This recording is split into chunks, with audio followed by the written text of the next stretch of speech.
इस संसद ने बहुत से ऐसे ऐतिहासिक मुद्दों पर बहस देखा है और उसका इतिहास यही रहा है। और मैं समझता हूं कि ऐतिहासिक मुद्दों पर जो बहस हो रही है इसको भी देश देख रहा है, दुनिया देख रही है। ऐसे कई ऐतिहासिक मुद्दों पर बहस हुई है जिसका गवाह ये संसद है। आज जालियांवाला बाग 2019 के संशोधन पर बिल पर जो बहस हो रही है, मैं धन्यवाद देना चाहता हूं भारत सरकार के मंत्री भक्त प्रहलाद जी को, जिन्होंने ऐसे ऐतिहासिक मुद्दों पर बहस के लिए देश के संसद को प्रेरित किया है जो देश की जनता को भी प्रेरित करेगी। सभापति महोदय, मैं जहां से सांसद हूं, बलिया 1942 के आंदोलन का केंद्र रहा और मैं जहां से पिछले बार बहुत दिनों से सांसद था, 1857 का आंदोलन का केंद्र भदोही रहा है। 22 लोगों की कच्ची फांसी आजादी की लड़ाई के दिनों में भदोही में हुआ था, जहां राष्ट्रीय स्मारक ठाकुर झूरी सिंह के स्मृति में बना है। और 1942 मुझे लगता है कि 1857 के आंदोलन ने 1942 के आंदोलन को प्रेरित किया था। 1942 के आंदोलन में हमारे क्षेत्र में, जहां से मैं आता हूं सभापति जी, मोहम्मदाबाद में छात्रों ने आंदोलन किया था, देश को आजादी का रास्ता दिखाया था। मोहम्मदाबाद में भी एक स्मारक बना है जहां बाबू शिवपूजन राय जी ने अपनी शहादत दिया था। 1942 में बैरिया में जो शहीद स्मारक बना है, सुखपुरा में जो शहीद स्मारक बना है सभापति महोदय, वह आंदोलन का केंद्र था। कौशल किशोर उस आंदोलन के नेतृत्व कर रहे थे, सुदर्शन सिंह उस आंदोलन का नेतृत्व कर रहे थे और 1857 के आंदोलन को मैं जहां से सांसद हूं बलिया से, मंगल पांडे के नेतृत्व में वो आंदोलन हुआ था और वही आंदोलन 1942 के आंदोलन को प्रेरित किया है। सभापति महोदय, राष्ट्रीय आंदोलन को कहीं भी राजनीतिक मुद्दों के बहस में नहीं ले आना चाहिए।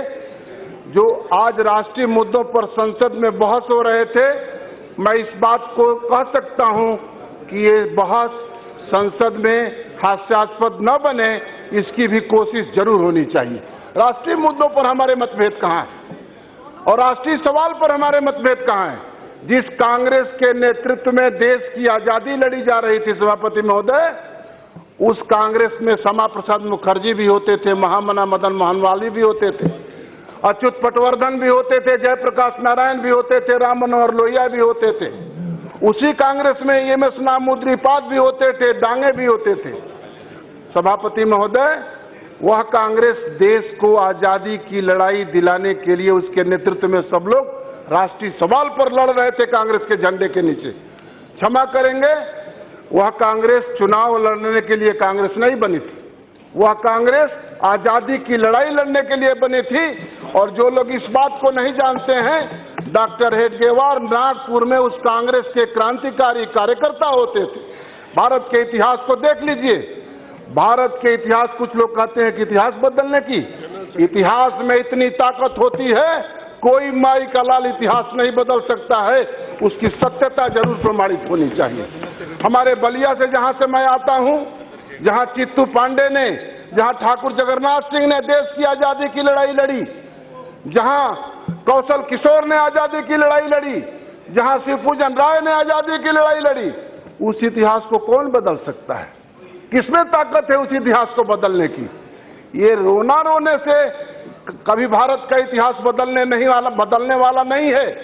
और मैं कह सकता हूं कि भारत के ऐतिहासिक तथ्य को सम्मानित करने का, श्रेष्ठता प्रदान करने का जो काम हमारी सरकार ने किया है, इस संसद उसकी प्रशंसा करनी चाहिए।